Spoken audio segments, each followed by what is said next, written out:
Section 193 of income tax act 1961 பத்தி பார்க்க போறோம்.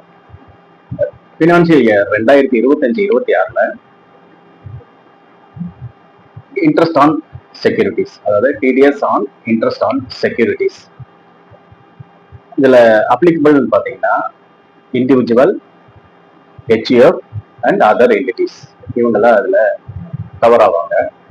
இந்த nature of payment TDS cover ஆகிறதுக்கு எதெல்லாம் அப்ளிகபிள்னு பார்த்தீங்கன்னா பாண்ட்ஸ் வரும், various securities, interest on various securities,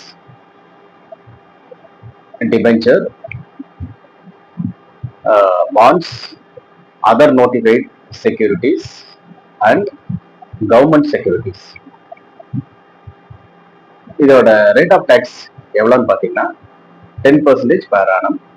அதாவது அமௌண்ட் 10,000 எப்போ எக்ஸைட் ஆகுதோ அதுக்கு 10% டாக்ஸ் கவர் ஆகும். இதுல டைம் ஆஃப் டிடக்ஷன் எப்போன்னு பார்த்தீங்கன்னா time of credit or payment, whichever is earlier, எது ஃபர்ஸ்ட்ல வருதோ அந்த டைம்ல டிடிஎஸ் டிடக்ட் பண்ண வேண்டியது வரும். இப்போ பேன் இருக்கிறவங்களுக்கு மட்டும்தான் அந்த 10% டிடிஎஸ் அப்ளிகபிள் ஆகும். சப்போஸ் பேன் இல்லை, மிஸ் பண்ணிட்டாங்க அல்லது கொடுக்கல அல்லது அந்த பர்சனுக்கு பேனே கிடையாது அப்படின்னா higher rate of tax 20% TDS அவங்களுக்கு அப்ளிகபிள் ஆகும். இந்த காணொலி உங்களுக்கு பயனுள்ளதாக இருக்கலாம்னு நம்புறேன். இனி ஒரு அடுத்த காணொலியில் நாம் சந்திப்போம். தேங்க்யூ.